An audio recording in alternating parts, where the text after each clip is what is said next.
Montana Territory, November 1947.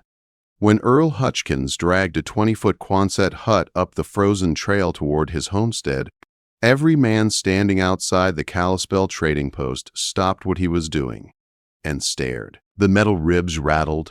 The corrugated sheets clanged with every bump. It looked less like building supplies and more like a mistake being hauled into the hills. War surplus, someone muttered. Tin junk, another said. That thing is for tractors, not people. Earl did not answer. He kept the reins tight, boots planted firm, eyes forward. He had heard worse before. A man learned quickly on the frontier that explanations were wasted on people who had never stood in your cold. 8 miles south of Kalispell, on 160 acres of pine, stone, and wind, Earl Hutchins had built what most men would call a good cabin, 12-inch spruce logs, fieldstone foundation. A steep roof pitched sharp enough to throw snow clean. By every rule passed down through generations, it should have been enough. It was not. The winter before had nearly broken them. In January of 1947, the wind came down from Glacier National Park like a living thing. It found every crack, every seam, every place where wood met wood. The fire never rested. Earl fed it every 3 hours through the night, eyes burning, hands split from cold and axe work. Even then, frost bloomed on the inside walls like white flowers. The cabin never rose above 45 degrees on the best days. His daughters, Ruth and Clara, slept wrapped in coats meant for outdoors. Margaret, his wife, stuffed rags along the baseboards every evening and peeled them away frozen stiff each morning. 4 cords of pine vanished in a single month, and February still waited ahead. Earl understood then what many men refused to accept. A tight cabin was a myth. Wind did not just chill the air. It stole heat straight from the walls. Every gust stripped warmth faster than a fire could replace it. Logs, no matter how thick, could not fight moving air forever. Earl had learned that lesson far from Montana. 2 years as an Army engineer in the Aleutian Islands had taught him something frontier wisdom had missed. Quonset huts, thin metal shells standing on frozen ground. By all logic, they should have been ice boxes. Yet inside, with a single oil stove, they held steady warmth, not because metal was kind, but because shape and still air mattered more than tradition. Stop the wind, and heat stays. That thought stayed with him through the spring. When the Army Depot in Great Falls liquidated surplus that fall, Earl spent $75 and bought a Quonset hut, 20 feet wide, 48 feet long. He hauled it home piece by piece, ignoring the laughter that followed him up the road. He was not building a home inside that hut. He was building a shield. By late October, the metal ribs arched over his cabin like a cage. Earl left a 2-foot gap on every side. Not filled, not packed, empty. Still, he cut vents low and high, careful and deliberate. The chimney passed through both layers with clean spacing. He built a simple airlock entry so the wind never rushed straight inside. From the outside, it looked wrong, like a barn swallowing a house. Margaret stood in the dim corridor between log wall and steel shell one evening and shook her head softly. "People are going to think we lost our minds," she said. Earl tightened a bolt and wiped his hands. Let them. The talk started before the first snow fell. At the trading post, men leaned back on crates and laughed. A trapper called it a tin coffin.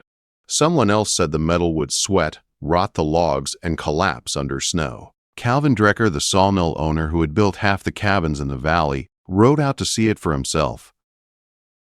He walked around it twice, slow and quiet. "That shell is going to turn your house into a sweatbox," he said. "You will have ice dripping down those logs by Christmas." Earl nodded and kept working. Even his brother William drove down from Whitefish and stared at the structure with something close to pity. "It looks like you do not trust your own work," William said. "Like you had to hide it." Earl did not raise his voice. "I trust the physics," he said. "And I trust the wind to do what it always does." By late November, the Hutchins place had become a local joke. Riders slowed just to look. Margaret heard whispers at the schoolhouse. People were not cruel. but doubt carried weight in a small valley. Then December came. On the 8th day of the month, Arctic air spilled down from Canada and settled into the Flathead Valley like a lid. Temperatures dropped below zero and stayed there. By mid-December, the mercury fell past 30 below. Wind howled through passes and across open ground without mercy. Cabins across the valley suffered. Men burned wood meant to last until spring. Fires ran day and night. Frost formed inside homes. Water buckets froze solid beside the hearth. Chimneys clogged. Livestock died standing where they huddled. The winter did not ease. For 3 straight weeks, the temperature never climbed above zero. And then, people noticed something strange. The Hutchkins chimney did not pour smoke like the others, just a thin, steady line. Earl split wood outside in a shirt, not hunched and frantic like everyone else. On December 20th, Calvin Drecker rode past and slowed his horse staring. 3 days later, he knocked on the Hutchkins' door with emergency cordwood in his sled. Margaret opened it. Behind her, the cabin glowed with lamplight and warmth. The girls sat at the table in cotton dresses, heads bent over their lessons. Calvin frowned. "Everything all right in there?" he asked. Margaret smiled. "We are fine." He stepped inside. The warmth hit him like stepping into October. Earl looked up from his chair. "Calvin, what is the temperature in here?" Calvin asked. Earl glanced at the thermometer nailed to the wall. "About 63 right now." Outside, the temperature was 38 below zero. Calvin walked to the wall and touched it. Cool, but not biting. Not pulling the heat from his skin like every other cabin he knew. "How much wood are you burning, Earl?" "About 3/4 of a cord every 2 weeks." Calvin said nothing for a long moment. Across the valley, families burned that much in days just to stay alive. Word spread quietly at first, then faster. Men came. They looked. They felt the air. They checked the walls. Some left without speaking at all. On January 2nd, the county extension agent arrived with a calibrated thermometer. He stood inside the cabin for 20 minutes, eyes fixed on the reading. 64 degrees. He wrote it down and looked at Earl. "I was wrong," he said. By mid-January, the numbers were undeniable. While the valley shivered at 40 degrees indoors, Earl's cabin held steady warmth. While others burned cords of wood, his pile shrank slowly. The difference was not small. It was survival versus comfort. And the winter was not done yet. The cold that followed would force the valley to decide whether tradition mattered more than truth. By late January 1948, the jokes stopped. They did not turn into praise right away. Frontier men rarely offered that. Instead, silence took their place. The kind of silence that meant something had gone wrong with the old rules. Men began riding out to Earl Hutchkins' place without saying why. They did not come in groups at first, one at a time. A builder, a rancher, a trapper low on wood. Each tied his horse, stepped through the airlock, and felt the warmth settle into his bones. No one argued after that. They asked questions. How wide is the gap? How many vents? Does the metal sweat? Does the snow load worry you? What happens when the fire goes out? Earl answered them all the same way every time. Calm, simple, no boasting. The air has to stay still. Wind is the enemy. Moisture needs a slow way out. Heat stays if you stop it from running. He showed them the corridor between the log wall and the metal shell. Dry, no frost, no dripping water. The spruce logs smelled clean. No rot, no mold. The vents were clear, baffled so air moved slow and gentle. The fire burned low, not roaring, just enough. The cold outside did not matter anymore. The first man to copy the idea was not a builder. It was a rancher named Vernon E. Hart, living 4 miles northwest. He was nearly out of wood and had 2 months of winter left. He did not have a Quonset hut, but he had scraps, straw, and a strong back. He built a second wall inside his cabin, 16 inches in from the logs. Left the space loose. Straw placed gently so air could not rush. Vents cut high and low. It took him 4 days. His cabin warmed by 12 degrees. His woodpile started lasting longer. That was enough. By early February, 2 more families tried their own versions. One stretched canvas around an exterior frame on the windward sides. Another built a pole shed that enclosed the cabin roof and west wall. None matched Earl's system perfectly, but all saw the same result. Less wind, more warmth. People stopped laughing entirely. Calvin Drecker became the loudest voice in favor of the idea. The same man who had mocked it now told anyone who would listen that they had been fighting winter wrong for decades. "We kept making the fire bigger," he said. "We never stopped to block what was stealing the heat." When the deep freeze finally broke and temperatures rose to 10 above, men took stock of what the winter had cost them. Some families barely made it. Some lost animals. A few lost hope they would ever live comfortably in that valley. Then they looked at the Hutchkins numbers. Earl kept records like any careful homesteader. Dates, wood used, outside temperature, inside temperature. When men saw the figures written in pencil on plain paper, it changed something. This was not luck. It was repeatable. His brother William came back in mid-January. He sat at the same table where he had once doubted everything he saw. Ruth and Clara played on the floor in light dresses. Margaret poured coffee without shivering. William stared into his cup. "I was wrong," he said finally. Earl did not smile. By spring, the Army Depot in Great Falls sold 7 more Quonset huts to families in Flathead County alone. Some built new cabins inside them. Others wrapped existing homes just like Earl had. No one called it crazy anymore. By the winter of 1948, the valley looked different. Not everywhere, but enough that you could see it if you knew where to look. Curved metal shells, double walls, windbreaks where there used to be bare logs. Cabins smoked less. People slept more. The county extension office quietly published a short note describing the system. No fanfare, no apology, just facts. Fuel savings, higher interior temperatures, proven under extreme cold. Earl never claimed credit. He never traveled, never charged anyone to look. He just explained when asked and went back to work. Winter still came hard to Montana, but it no longer owned the valley the way it once had.